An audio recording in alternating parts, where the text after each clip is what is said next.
Hello ஒன்பிஸ். நிலவுக்கு என்னடி என் மேல் கோபம். நிலா அப்படிங்கிற அந்த ஹீரோயினோட கேரக்டரோட நேம். ஸோ அந்த நிலா அப்படிங்கிற பொண்ணுக்கு இருக்கிற கோபம் அண்ட் அதில் இருக்கக்கூடிய காதல், அதை நோக்கி தான் இந்த படம் ஃபுல்லாக போயிட்டு இருக்கு. ஒரு புது ஹீரோ, இது வரைக்கும் ஒரு டாக்டர் கேரக்டர்ல பார்த்துட்டு இருந்த பொண்ணு இப்போ ஒரு ஹீரோயின், மலையாளத்துலேருந்து வந்த ஒரு ஆக்டர், இதுல காமெடியன். ஸோ எல்லாமே நமக்கு புதுசா இருக்கும் இந்த படத்துல.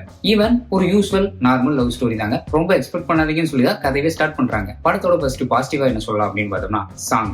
ஈவன் சில இடங்கள்ல வந்துட்டு இந்த சாங்ஸ் இந்த இடத்துல தேவையா அப்படிங்கிற மாதிரி இருந்தா கூட அந்த சாங்ஸ் எல்லாம் நம்ம யூடியூப்ல கேட்டு இல்லைன்னா இதுக்கு முன்னாடி அந்த சாங்ஸ் எல்லாம் கொஞ்சம் ட்ரெண்டா போனதுனால அந்த இடத்துல அந்த சாங் கொஞ்சம் லேகா தெரியுற மாதிரி இருந்தா கூட நமக்கு அந்த சாங் பிடிச்சிருக்கிறதுனால ஓகே பரவாயில்ல நல்லா தான் இருக்கு அப்படின்னு நமக்கு மைண்ட் செட் பண்ணிக்கிறது. பிரியங்கா மோகனோட கேமியோ ஓகே. திடீர்னு அந்த மட்ட சாங்ல த்ரிஷா வந்துட்டு எங்கப்பா அந்த எல்லோ சரி அப்படின்னு கேட்கறக்குள்ள காணாம போயிருவாங்கல்ல, அந்த மாதிரி வந்துட்டு டக்குன்னு காணாம போயிடுறாங்க. அவ்வளவுதான். பட் அவங்களுக்கு கொடுத்த அந்த சாங்கை பெர்ஃபெக்டா சூப்பரா பண்ணி வச்சிருக்காங்க. சரி, ஹீரோ புதுசா இருக்காரு.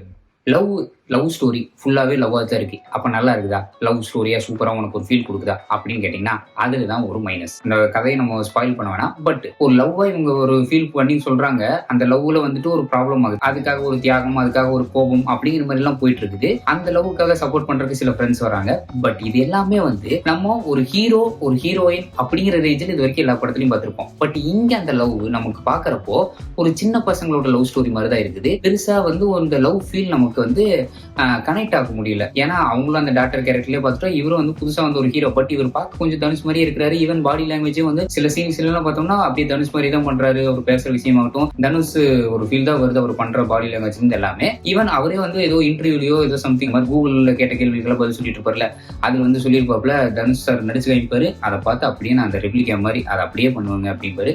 ஸோ அதனால இந்த ஜீனால தனுஷோட சில மேனரிசம் வந்திருக்கு அப்படிங்கிறத தாண்டி அவர் பார்த்து இவர் அப்படியே பண்ணதுனால மேபி நமக்கு சில சீன்ஸ் எல்லாம் அப்படியே தனுஷ் நடிச்சிட்டு இருக்கிற மாதிரியே இருக்கும். ஸோ போக அவருக்குன்னு ஒரு ஸ்டைல் அவர் கிரியேட் பண்ணுவார் நம்ம.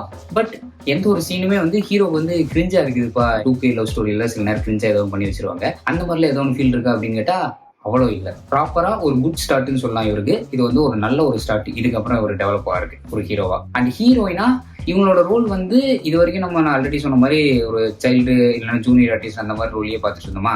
டக்குன்னு ஒரு ஹீரோயின் இவங்களுக்கு வந்து கல்யாணம் ஆக போகுது, இவங்க வந்து ஒரு லவ் இந்த மாதிரி எல்லாம் நம்ம நல்லா டக்குன்னு அக்செப்ட் பண்ணிக்க முடியல. பட் ஓகே, அவங்களுக்கு கொடுத்த ரோல அவங்க ப்ராப்பரா பண்ணியிருக்காங்க. அண்ட் லவ்வும் வந்து அவ்வளவு ஸ்ட்ராங்கான ஒரு லவ் மாதிரியும் ஃபீல் ஆகாது. ஏன்னா டக்குன்னு செய்வாங்க, டக்குன்னு புரிஞ்சிருவாங்க, டக்குன்னு ப்ராப்ளம் ஆகுது அப்படிங்கிற மாதிரி இருக்கும். ஒரு அட்ராக்ஷன் இது அப்படிங்கிற மாதிரி ஒரு ஃபீல்ல தான் போயிட்டு இருக்கும். ஒரு இவங்க அழுகுறாங்களே இவ்வளவு ஃபீல் பண்றாங்களே அப்படிங்கிற மாதிரி ஒரு கனெக்டிவிட்டி நமக்கு கிரியேட் ஆகுது. அந்த கதையை போர் அடிக்காம கொண்டு போனதுக்கு மெயினான இன்னொரு ரீசன் காமெடி. அந்த காமெடியை ப்ராப்பரா ஈவன் படத்திலேயே சூப்பரா எல்லாருமே ரொம்ப பிடிச்ச கேரக்டரா கூட இருக்கிறது நிறைய வாய்ப்புகள் இருக்கு. அது மேத்யூ லியோ படத்துல வந்திருந்தாருல பையன் கேரக்டர்ல, அவர் தான். அவரோட கேரக்டர் வந்து எனக்கு ரொம்ப பிடிச்சிருந்துச்சு. ஒரு மினி சந்தானம் அப்படிங்கிற மாதிரி இருந்தது.